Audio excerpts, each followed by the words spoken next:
Are you a businesswoman who is finding it challenging to get your ideas across and make a point? Welcome to Speakers Who Get Results with Elizabeth Bachman, a podcast dedicated to helping women get the visibility they want, whether making a speech or talking in a meeting. Every week, get valuable lessons from Elizabeth or learn from her roundtable conversations with experts and speakers on how to make a difference, not just a point. On to the show with your host, Elizabeth Bachman. Steve Kirch, I'm so happy to have you back on Speakers Who Get Results. Welcome.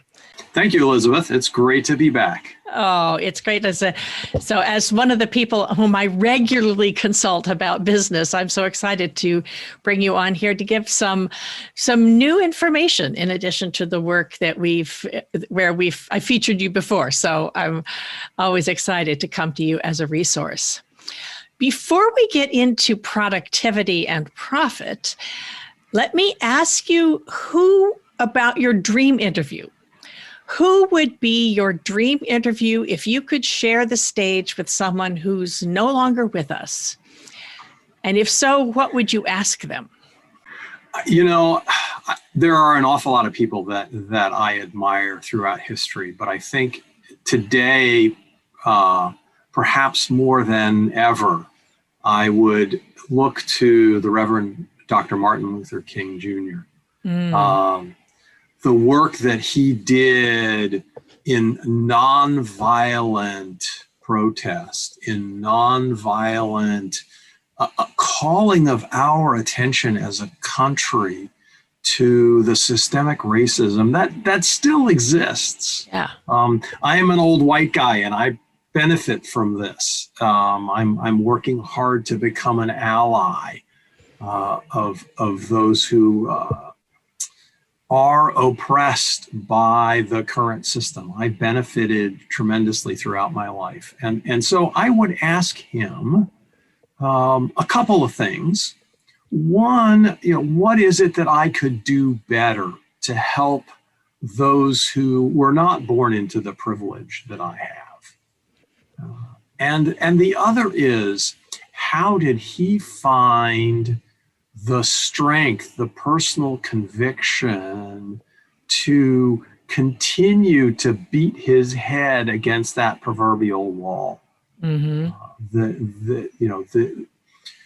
Consistently, without becoming frustrated. I'm sure he became frustrated, but without becoming violent, without becoming overwhelmed with the size of the problem.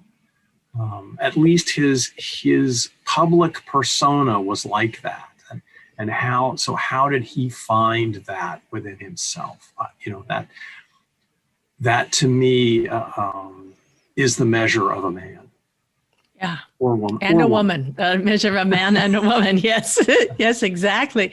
Well, and I've often thought about the things he said that inspired people, and often that it was enough.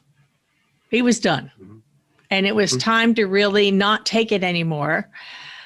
And I was hearing the other day somebody talking about a turning point in life isn't necessarily the turning point that has you, that is a huge cataclysm.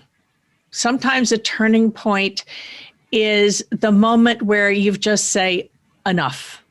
Like Rosa Parks, who said, my feet hurt, I'm not going to get up and move to the back of the bus. I'm just going to stay here.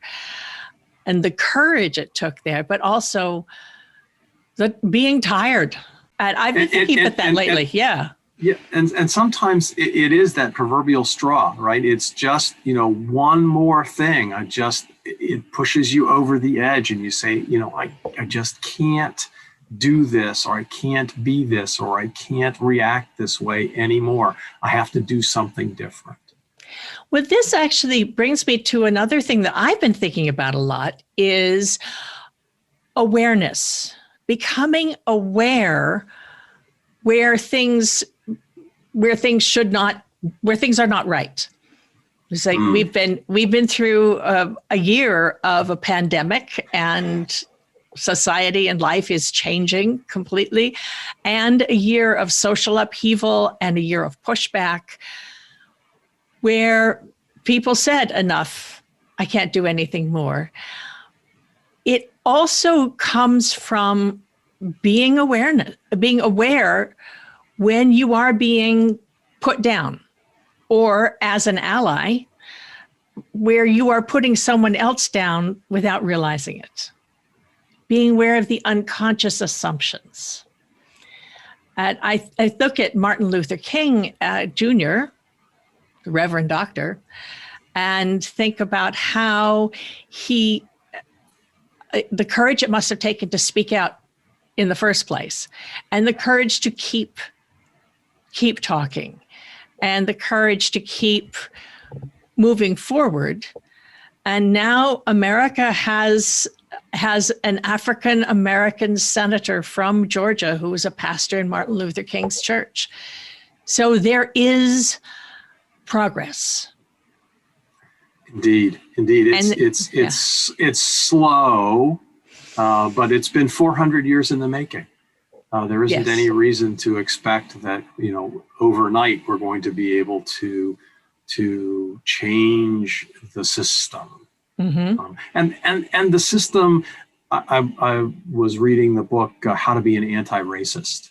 Mm-hmm. And the system adapts, and the system morphs, because the system is all about power and who has it. And the system doesn't want to give up its power. Right.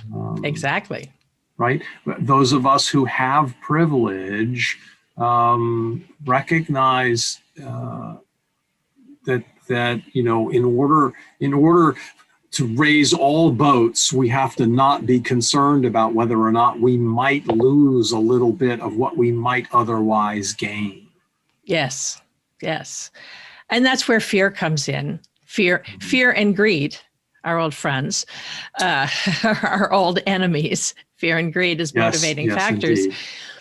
I also am reminded of a meme that was going around during the beginning of the lockdown in April 2020, where people were saying, and maybe over the summer, I think too, but that racism and the pandemic aren't real if they're not happening to you. And that's not the exact quote. I have to look up that quote, but it's hard you have to be reminded to pay attention if it's not happening directly to you. Yeah, that's certainly true. And the fact that I don't have to think about the color of my skin, and yet a person of color, every time they look in the mirror, are reminded that they are a person of color. That disparity in opportunity. Mm-hmm. It is not the same as racism, but I do remember, as a woman, I am careful walking down dark alleys because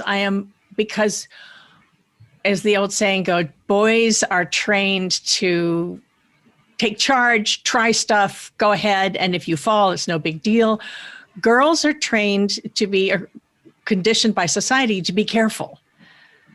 And I remember back in my early 30s, sitting around with a group of friends. I was working on a show, and one of the singers, who was a big, burly guy with a big, loud bass voice, asked the women at the table why they would be nervous walking home alone in the city if they went out to get pizza, because it would never occur to him to be nervous. Yeah. Oh, yeah. And the disparity in treatment, it's why I'm so proud of my girls that have set off on their own. One is an adjunct professor of writing at Columbia. The other is finishing her master's in mathematics at Boston University, and looking to to land a job now shortly as working in artificial intelligence and natural language processing, which is a big thing these days. And would not have been available to a woman 20 years ago. It was much more challenging. My wife has a master's in mathematics, but when she went through her master's program 40 years ago, she was one of just a handful of women in the program. And when my daughter was at St. Olaf as a physics and math major, I think close to half the class was female. So it is possible to change. We're making progress. Yeah. But we have to keep trying. We do. And we have to be aware when the person, particularly in this day and age, I sit on a lot of Zoom meetings, as everybody does. Yes. And it's much easier to hide, I guess, in a Zoom meeting. So I'm trying to be aware of people who perhaps their voice hasn't been heard. Mm-hmm. And they're sitting silently in a meeting. Mm-hmm. So exactly. I know that's one of the things that you help your clients with is how to speak out. How to speak up, how to speak out, and doing it in a way that the people who need to hear you can actually take in the information instead of shouting in their faces, which makes people automatically say no or put up resistance. How do you do that? Which actually takes me back to Martin Luther King and how he, the nonviolent protest was a way of making the point without instantly provoking armed resistance. It's funny. It just occurred to me that some of what you do parallels what some of what I do in the marketing field. Because what we try to do with our marketing programs, with our strategic marketing to help our clients, is to enter into the conversation that's going on in the head of your prospect. Yes. Right? You want to interrupt what they're thinking about. They have a problem that they don't want and a result that they do want. And if you can use your product or service to connect those things and interrupt that conversation that's going on in their head, then you can get their attention. I would guess that there's some similarity between that approach and what you talk to your clients about with respect to how do you approach someone in a way that is constructive, but not antagonistic. Well, that's one of the reasons why I love working with you, Steve. And I have to be transparent.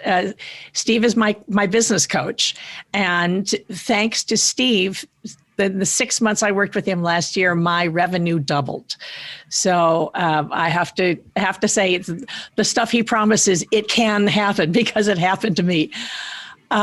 One of the things that you were talking about is in terms of marketing is I come from a presentation and marketing background. So you may think that the performing arts are not marketing, but of course they are. Because what you're doing is you're selling an experience. You're trying to move people to think the way you want to think or to experience something. And of course, in training performers, you're trying to market yourself as the product. It's just the difference is that you yourself are the product rather than perhaps your widget or your service. Right. But you and I both work a great deal with service-based organizations and people who are their product. So it's the same sort of thing. Absolutely. Yeah. Steve, this is really fun because we've gone I haven't even gotten to all the questions I had for you. And I had a lot of questions for you. Although I work a great deal with women in the corporate field, it's still a matter of selling an idea, if you will, or enrolling people into the idea that you are the person to be listened to, the person to be followed, the person to be hired or promoted. And so it's still marketing. It's, sales and marketing. It's the same sort of thing that you do, Steve. I wanted to ask you, though, a couple of specific things. Now, you were a productivity coach for many years, right? That's correct. So what got you to move from productivity to profitability, to focusing on how to make a profit? Well, that's kind of interesting, because in fact, I still work with people on their productivity, but it's with the aim of getting them more profits. The problem that I had was that I would sit down with a small business owner and I would explain to him or her how I would improve their productivity. And they get very excited about it. But the fundamental fact of it is that most small business owners haven't a clue what their time is worth. So if I tell you I'm going to get you an hour of your time every day for the rest of your life in terms of productivity, wow, that's great. Well, what would you do? Well, I could do this and I could do this. And again, the chasing of shiny objects is always a problem for the small business owner. But to sit down and say, well, what is that worth to you? Very often I get a blank stare. I don't know. And so if they couldn't understand what the value that I was bringing them was, what was the value of that hour I was giving them, how would they know whether or not it was worth engaging me as a coach? So when I came across this system, and it's a very systematic approach of improving leads, that your prospects, how many prospects do you have coming into your pipeline, right? How efficient are you at converting those, and what methods do you use to convert those prospects into clients? How do you maximize the value of each client? How do you properly set your pricing so that each line of business is profitable? And then how do you make those revenues, how do you most efficiently drop those revenues into your pocket, into the bottom line? How do you take the top line growth and make that into a bottom line profit, which is, of course, what the small business owner really wants. And so by going through this systematic approach and coming up with a number, right? I say to these small business owners, if you give me 45 minutes, I can find $30,000 to $50,000 or even more in untapped revenue without you having to spend any additional money in marketing. That gets one attention. Yes. Yeah. Exactly. And you do. Now, you really do. Yeah. Thank you. It's been it's fun to do this. But now there's a quantification of the value that I'm bringing. And now, if I'm going to bring you $100,000 or $150,000, to spend a fraction of that on me as a coach to get you there, it's a no-brainer. Yes, exactly. So that was what caused me. This system is so powerful. It was very clear to me that it just fit naturally with what I already do. Now I use that productivity expertise to help implement these strategies. Right. That's actually one of the things that I like about working with you is, implementation has always been a challenge for me. So getting it done and how do you actually use these strategies has helped immensely. On a similar line, I've heard you say a wonderful thing about businesses don't fail because they run out of clients. They fail because they run out of cash. Can you talk a little bit about what do you mean by that? Sure. What's really interesting is when you sit down with a a business owner and you ask them what how do they manage their business? Very often the reality is that they manage their business by looking at their bank account. And if they have money in the bank, then they feel good. And if they don't have money in the bank, they feel bad. Uh-huh. They don't really look at... Very common, yes. They don't really look at what the cash flow is. Mm-hmm. So I like to partner with CPAs or bookkeepers and make sure that there's a strong relationship between the small business owner and either the CPA or the bookkeeper so that they understand their cash flow. Right? If you get to the middle of the month and you've got, thousands of dollars coming in cash, but you can't pay a creditor today because you have nothing in the bank, that's a problem. Mm-hmm. Right?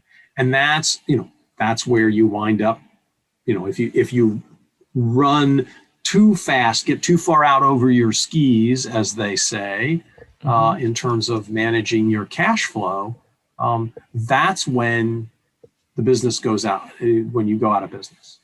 If you can't sustain it because I made this great investment that's going to pay off a year from now, but you run out of cash before you get any of that return, it doesn't matter. And there are so many companies where income or sales, if you will, fluctuates. Absolutely. You may have a great month, and then you may have a month where nobody picks up the phone calls, or they say yes, but not now.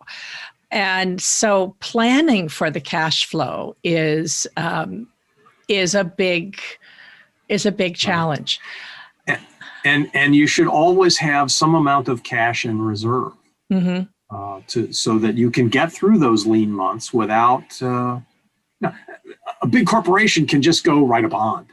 Yeah, they can just go borrow some money from a bank. They'll have a line of credit, and some small businesses have a line of credit as well. But the best way to do that, if you have a small business, is to just put a little piece of it into a separate account that you don't touch. Mm-hmm. I'm a big fan of Profit First methodology by Michael Michalowicz. Mm-hmm. And it's one of the things that he recommends is you take a piece of your profits. And by the way, you should always have a profit in your business. You should take the profits first, he says, before you pay yourself and pay your bills.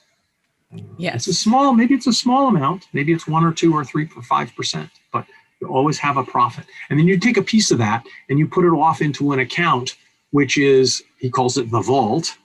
Mm-hmm.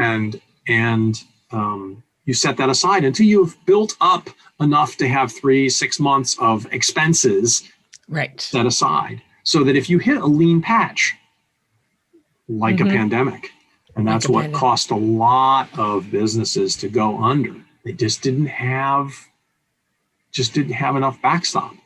Mm-hmm. Fortunately, again, the government stepped in here, at least in the U.S., but that money ran out and businesses started failing. So, yes, anyway. I spent a lot of time in Austria in a resort area, and when the tourists aren't allowed to come, then life is hard. But in Austria, they pay 51 to 55% tax. And so their taxes are high, and therefore when things get thin, they have a cushion because they're getting money from the government. That's why they pay those high taxes. And so they have a safety net, which America is not so great at, has not done that so well. Yeah. Although we had some emergency legislation this last year, and it looks like we'll have some more emergency legislation coming through here that will hopefully prop up some of those in the greatest need. So let me ask you again, because this also works for families. If you have a salary, but you're still spending as much as if you're spending your whole paycheck or more, it's the same principle. Oh, absolutely. Yeah. So how do you you were talking a little bit about finding more untapped revenue. Some of it is, I keep thinking, okay, I have to get more clients. But it's not just that. It's not that simple. What are other ways we could find untapped revenue? Well, I think there are a number of things. If we start at the back end with the P&L, right, the profit and loss statement, the easiest way to wind up with more money in your pocket is to cut expenses. So I asked the listeners, how long has it been since you've looked at your credit card statement? To look at every line and how many of those line items are absolutely required to generate business. Are there things in there that maybe there's cheaper alternatives? And then finally, what are those things, of course, that are just completely unnecessary? What's that system that you signed up for 6 months ago that you actually haven't touched? But you're still paying, $30 or $50 or $100 a month for. Mm-hmm. Exactly. I worked with one small business owner who was paying $400 a month for a 401k system for her 2 employees. Oh, my goodness. Nobody was using it. Mm-hmm. Yeah. And, unfortunately, there was a huge, disentanglement charge, but that was only like 3 or 4 months of the cost. So, it was still worth it to pull out of that. So looking at those kinds of things, and every penny that you save off of your expenses drops straight to the bottom line. Right. It reminds me of a friend of mine who opened up an office, and she was so excited, and she had ordered this big fancy sign for her office, but actually her business was online only. Customers never came to her office. Almost everything she did was online. She didn't need it. She just said, oh, this is so cool. And she knew someone else who did have customers walking in the door, and she thought what they had done was cool. And so she invested all this money in an office that she didn't need. This was even pre-COVID. This was pre-pandemic. And then realized, I could have saved that money. Of course, you don't realize it till after you spend it. But is this part of then what you mean by being a business growth strategist? Absolutely. Right. I mean, there's the strategy to grow, and it's growing your pipeline. It is growing your leads, right? And we have a number of methodologies to improve the incoming number of folks into your pipeline. Mm-hmm. But then we look at the conversion rate. Are you attracting the right kinds of prospects? Are they people that you have a chance? I mean, if you get 100 leads and only convert 1 or 2% of them, you'd be much better off with a system that gets you 10 leads, but you convert 5 of them.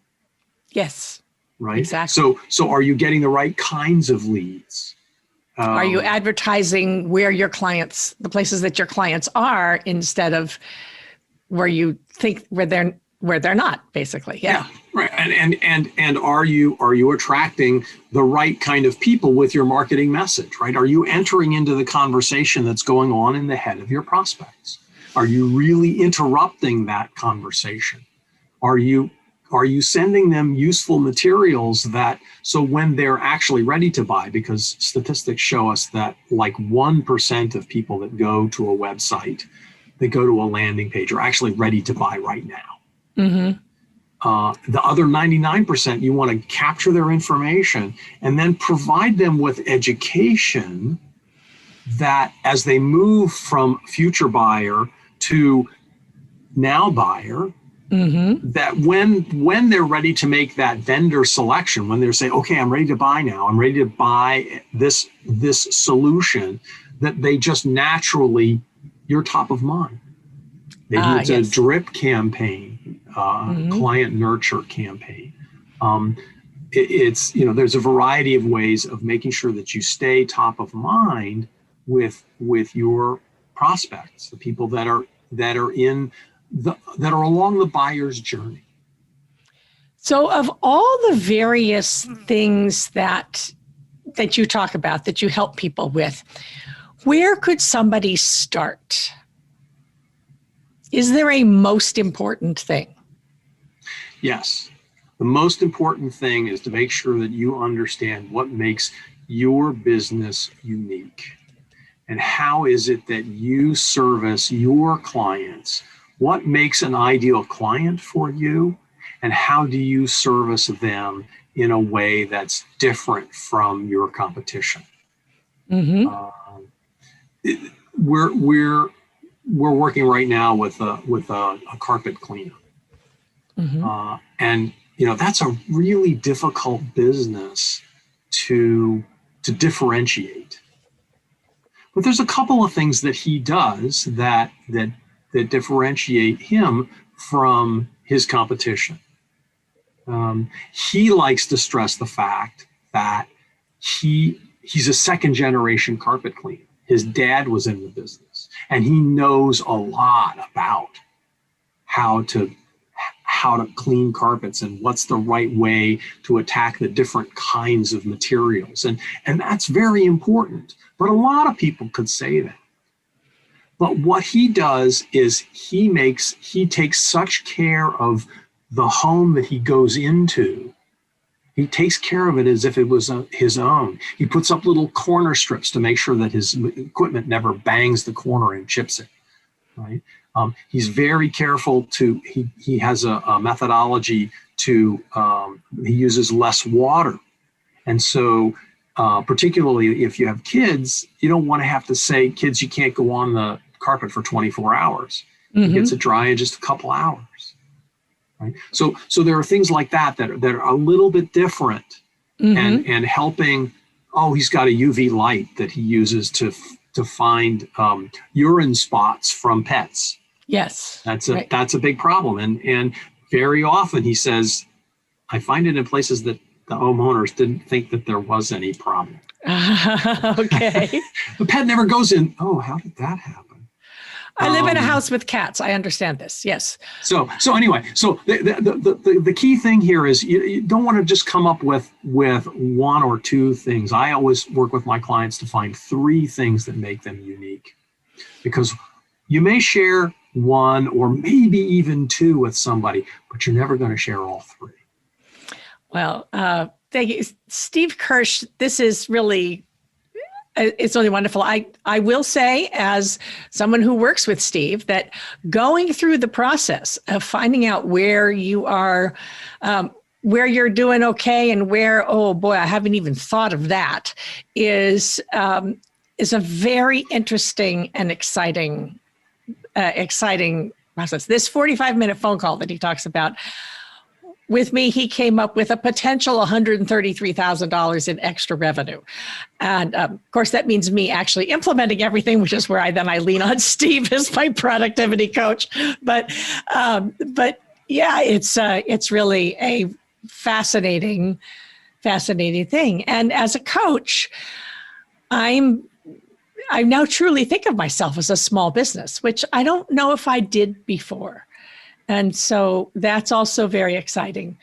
I can highly recommend, if you are a founder running a small business, or just curious how even your home as a business and your personal expenses could get better, then I highly recommend reaching out to Dr. Stephen Kirch. We'll put the notes, put all the information in the show notes. And Steve, what's the first thing that people should do to find you? I think the easiest thing to do is to go to the website profitminds.net, Mm-hmm. And download the free book. There's an ebook, Okay. which sort of outlines some of the strategies that we use. And I would start there. And Great.